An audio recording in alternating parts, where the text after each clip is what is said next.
William Dale Archard was born on the 5th of May 1912 in Dardendale, Arkansas. He came from a reasonably poor family.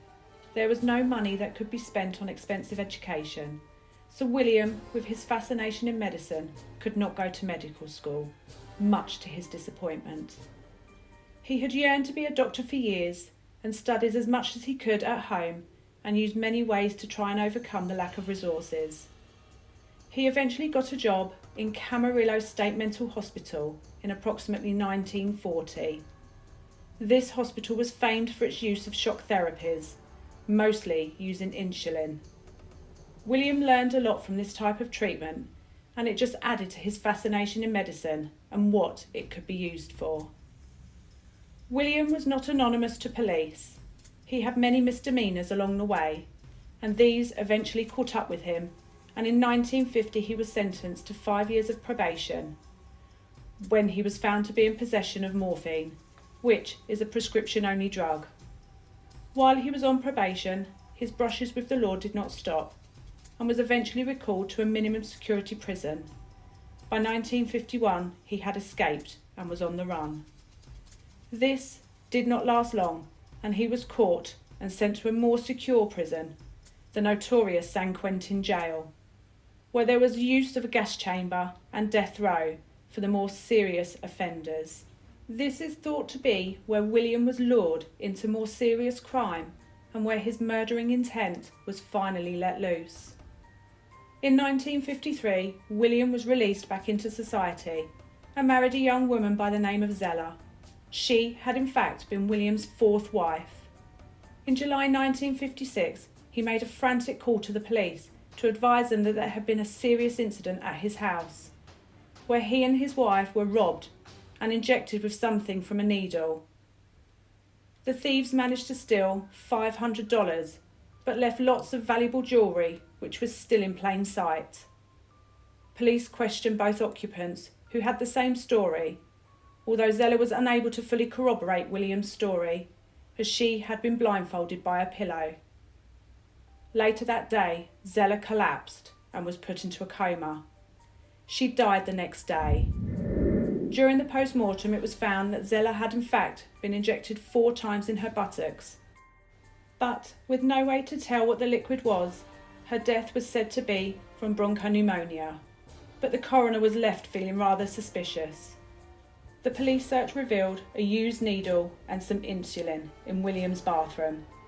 But as there was no way to tell if Zella died of an insulin overdose, nothing could be linked to William.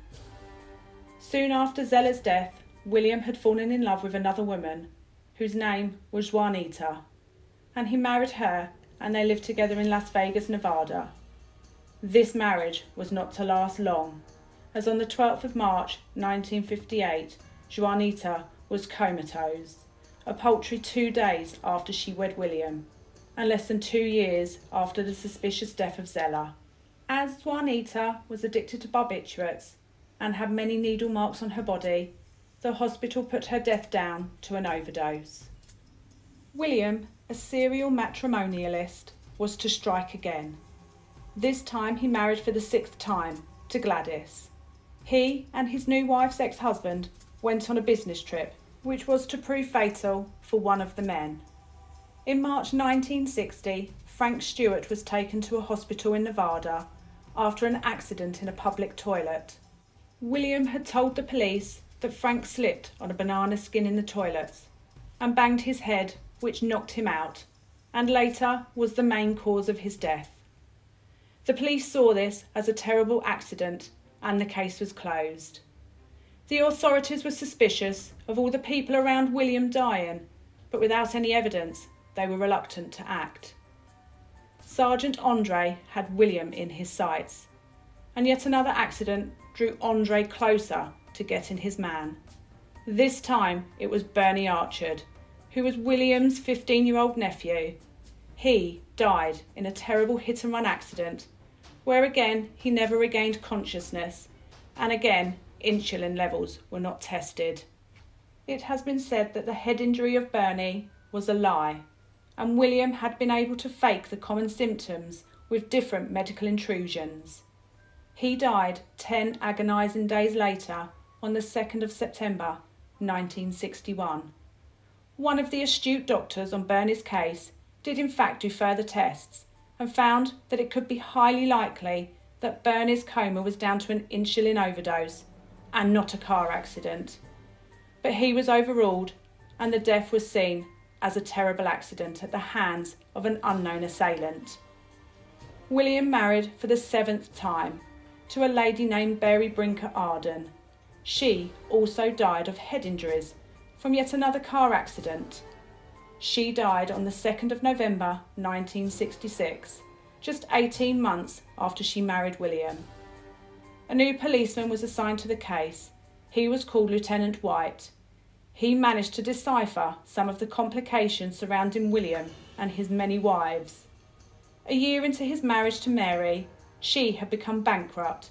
This made William leave her and return to his previous wife Gladys's home. Mary then, after an accident, decided to call William and ask him to return to their marital home, which he did. Unfortunately, this was a grave mistake from Mary, as 2 days later she was admitted to hospital in a coma.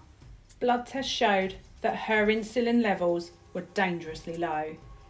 The time was up for William, and on the 27th of July 1967, he was arrested in Los Angeles for 3 murders. He was not to be convicted of all 6 murders that he had committed.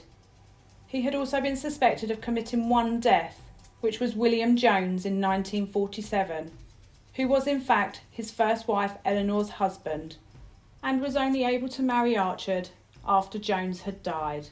Although this death has not been assigned to Archard due to the lack of evidence on insulin levels in his victims and also the cross-state laws, he was eventually charged and convicted of the murders of Zella, his 4th wife, his 15-year-old nephew Bernie, and Mary Brinker Arden, his 7th wife. The authorities know that his murder count is higher than this, but they could not risk him being let off on a technicality that they could only ensure he be convicted of 3 murders. While on trial, William suffered a mild heart attack which forced proceedings to be put on hold for 6 weeks. But this did not dishearten the judge, and Archard was sentenced to the death penalty in the gas chamber on the 6th of March 1968. But because they could not see that this murder was beyond reasonable doubt and in the 1st degree, which is considered willful and premeditated, his death sentence was commuted to life in prison in 1970 by the US Supreme Court. So William Dale Archard spent the rest of his life in jail until he died of pneumonia in 1977 at the age of 65. The question is, were his murders willful and premeditated?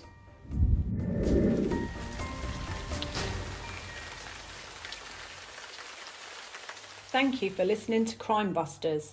Please hit the like button if you have enjoyed this story. Please subscribe to us if you would like to listen to more crime stories from Crime Busters as we take you to the dark side.